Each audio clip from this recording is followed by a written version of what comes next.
Pemirsa, khususnya mahasiswa Universitas Terbuka dimanapun Anda berada, selamat berjumpa dalam program perkuliahan Universitas Terbuka. Dalam pertemuan kali ini, kita akan membahas mata kuliah Hukum Adat dengan topik perkembangan, manfaat, dan dasar berlakunya hukum adat.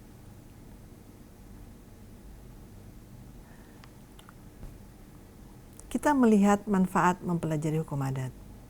Ada 3 manfaat. Sekaligus kita bisa melihat perkembangannya saat ini. Yang pertama adalah dalam segi pembinaan dan perkembangan hukum nasional. Sebagaimana kita ketahui, hukum nasional yang ada saat ini sudah terkodifikasi dan tertulis. Bagaimana proses pembentukannya? Pada dasarnya, hukum nasional yang tertulis itu sangat diwarnai oleh nilai-nilai budaya bangsa kita sendiri. Sangat diwarnai oleh hukum adat. Oleh karena itu, di dalam dasar berlakunya hukum adat tetap kita mengacu pada Undang-Undang Dasar 1945, yaitu pada aturan peralihan pasal 2 Undang-Undang Dasar 1945 yang mengatakan bahwa segala badan negara dan peraturan yang ada masih berlangsung berlaku sebelum diadakan yang baru menurut undang-undang. Terhadap pasal 2 aturan peralihan dari Undang-Undang Dasar 45 inilah yang menjadi dasar pemberlakuan hukum adat. Dan di dalam perkembangan hukum nasional banyak hal yang kemudian diacu di dalam hukum adat. Kita mengambil nilai-nilai yang ada dalam hukum adat. Kalau kita melihat dulu peraturan-peraturan tertulis yang dibuat itu top down. Akibatnya ketika dalam praktek kemasyarakatan sulit atau menjadi tidak efektif karena aturan itu tidak dikenal oleh masyarakat, sehingga akan mengalami proses dalam pentaatannya. Kemudian model mengalami perkembangan dalam model penyusunan peraturan perundang-undangan, bahwa bottom up, tidak saja peraturan itu diambil dari mana-mana, tetapi kemudian disadari oleh pembentuk peraturan perundang-undangan bahwa kita memiliki aturan yang tidak tertulis. Nilai-nilai yang tidak tertulis, aturan-aturan yang tidak tertulis itu kemudian diambil, dimasukkan dan dirumuskan dan dikodifikasikan dalam bentuk tertulis. Banyak hal kalau kita lihat di dalam peraturan perundang-undangan kita banyak sebelum-sebelumnya tidak efektif. Karena peraturan itu kita mencoba mengambil dari mana-mana. Ketika akan diterapkan sulit sebab masyarakat tidak mengenal aturan itu. Kemudian mencoba lagi bahwa kita mengambil nilai-nilai itu. Misalnya, ketika masyarakat berada hidup di tengah alam, hutan yang ada di sekitarnya. Ketika kita akan membuat aturan untuk melarang mereka mengambil atau menebang hasil-hasil hutan yang ada di situ, pada hakikatnya mereka memiliki nilai yang ada pada masyarakat itu. Misalnya pada masyarakat Lorelindo di area Taman Nasional Lorelindo. Ada pemahaman dalam masyarakat itu yang berkaitan dengan religiusitas tadi itu, bahwa ada pohon-pohon tertentu yang tidak boleh diambil oleh mereka. Pohon-pohon dengan ukuran tertentu tidak boleh diambil oleh mereka. Apabila aturan tidak tertulis ini kemudian dibawa dalam bentuk tertulis, dikuatkan dalam bentuk tertulis, kemudian dikembalikan kepada mereka, pasti akan ada pentaatan di situ. Sebab larangan itu sudah menjadi nilai kepada mereka. Nah, inilah yang kemudian dalam pembinaan dan perkembangan hukum nasional akan diambil nilai-nilai ini dari semua masyarakat, dari Aceh sampai Merauke. bagaimana mengambil nilai-nilai yang memang sudah ditaati sejak zaman dulu, kemudian dibungkus dalam format tertulis dan disosialisasikan kepada mereka, itu akan efektif.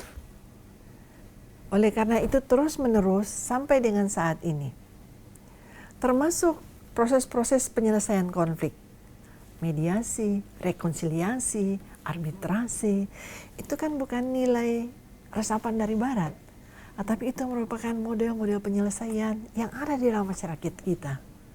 Bagaimana ada konflik, kita selesaikan secara adat. Kalau dua pihak berhadapan nggak akan selesai, terus siapa yang menjadi penengah? Biasanya ketua adat, orang-orang yang dituakan, pengurus desa, kepala desa, yang mengantarai mereka. Cepat. Sebab hukum adat itu sederhana kalau di dalam ciri-ciri dan corak dan sifat hukum adat itu. Hanya dengan melakukan musyawarah mufakat. Tidak perlu melakukan proses yang panjang di dalam peradilan. Ya. Itu yang pada akhirnya saat ini konsep penyelesaian konflik kita mulai mengacu pada hukum adat.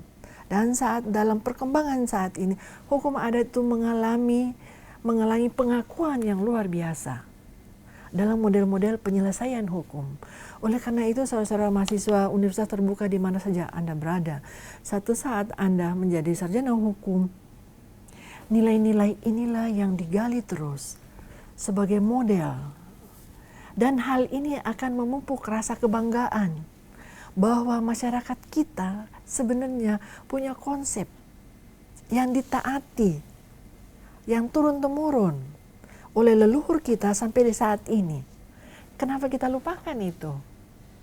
Kemudian seolah-olah kita merasa lebih bagus konsep penyelesaian yang berasal dari barat, yang sebenarnya kurang begitu pas dengan masyarakat kita.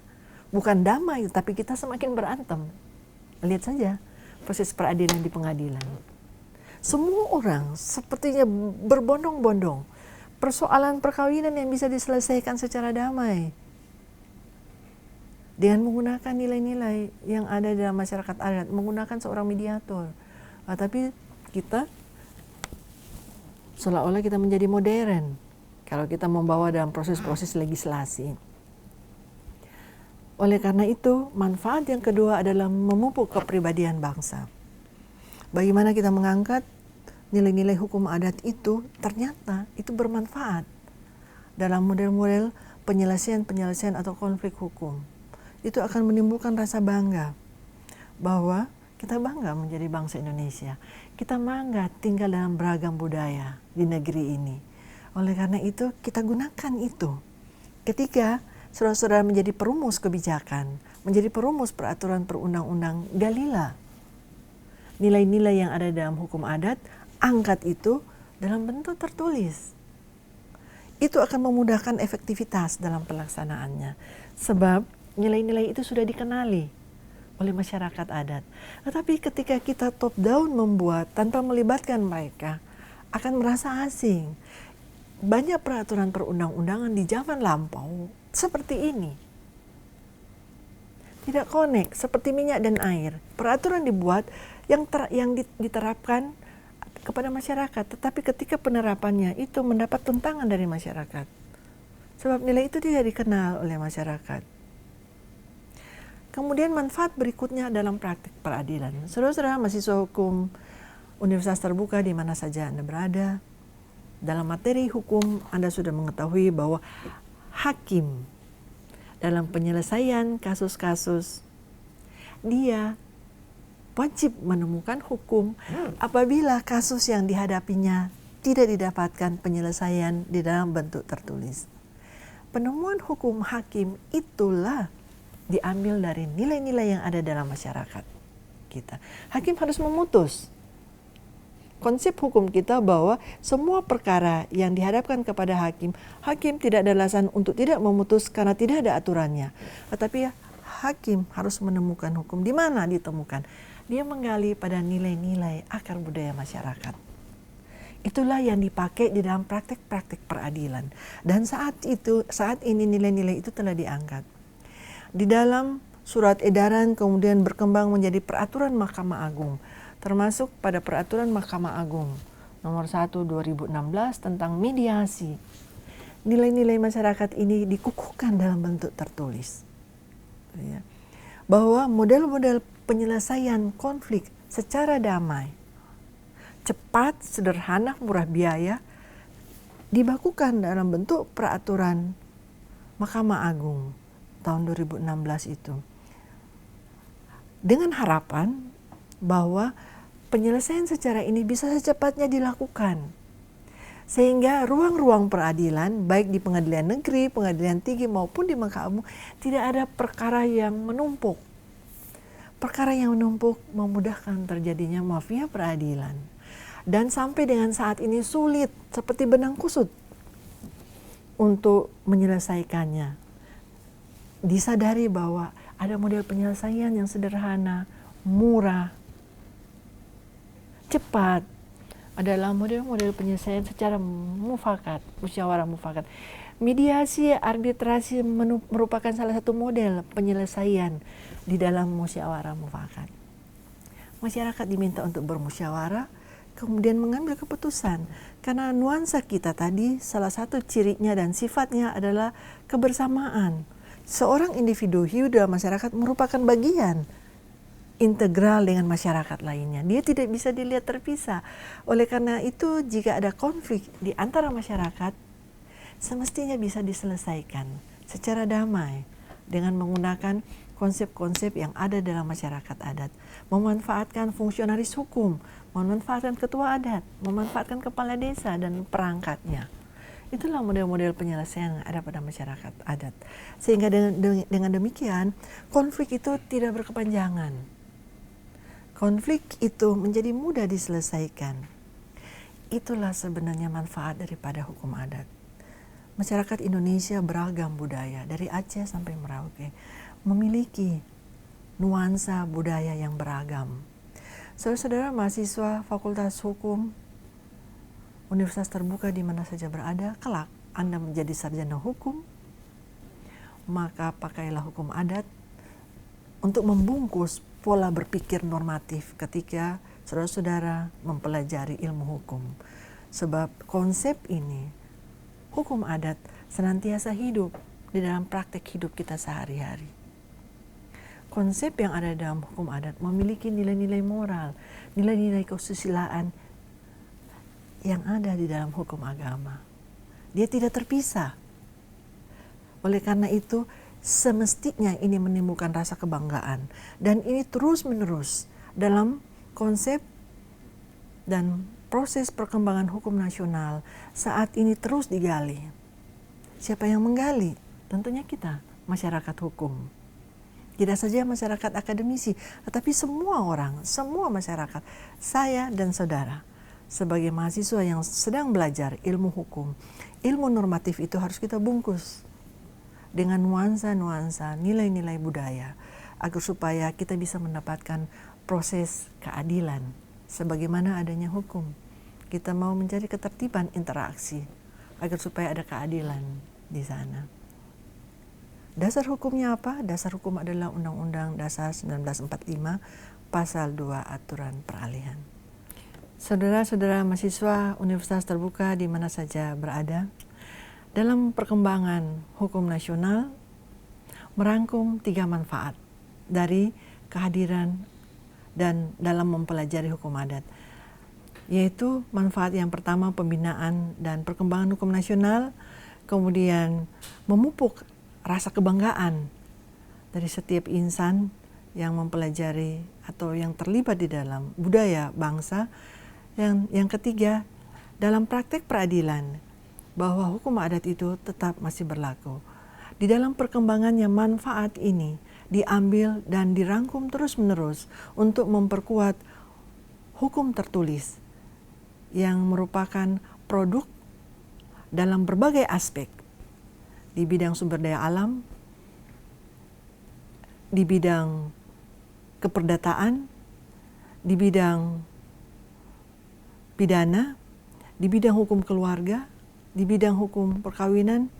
Penguatan-penguatan ini terus dilakukan manfaat-manfaat, 3 manfaat tadi itu dirangkum dan diambil untuk mengembangkan dan memperkuat hukum nasional kita. Dan hukum adat itu memiliki dasar hukum yang kuat dalam pemberlakuannya, sebagaimana tercantum di dalam Undang-Undang Dasar 1945, Pasal 2 Aturan Peralihan. Saat ini tetap ada.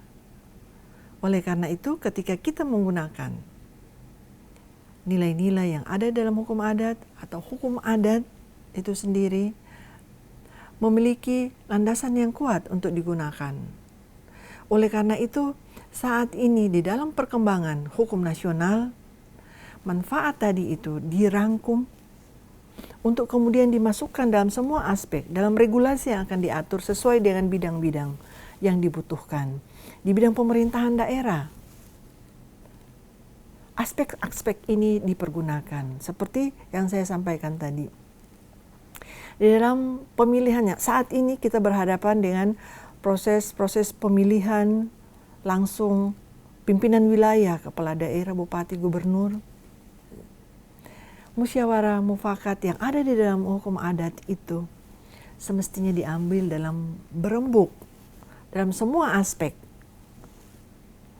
dan itu akan memperlihatkan bagaimana manfaat hukum adat, bagaimana eksistensi hukum adat. Saudara mahasiswa Universitas Terbuka di mana saja Anda berada, bahwa manfaat hukum adat sangat besar, sangat mempengaruhi di dalam kita melihat, mengkoreksi dan memperkuat pembinaan dan perkembangan hukum nasional. Dengan demikian, diharapkan ketika saudara mempelajari ilmu hukum, ketika saudara berada dalam ruang lingkup pengambil keputusan, maka hukum adat itu jangan ditinggalkan. Hukum adat itu tetap update. Nuansa yang akan mempengaruhi. Dia akan terus-menerus mengikuti perkembangan manusia, termasuk dalam mengikuti perkembangan hukum nasional. Dan dia mengikuti, memperkuat hukum nasional kita saat ini. Pemirsa, khususnya Anda mahasiswa Universitas Terbuka, dimanapun Anda berada, sampai di sini perjumpaan kita kali ini. Semoga materi tadi bermanfaat bagi Anda. Selamat belajar dan sukses selalu.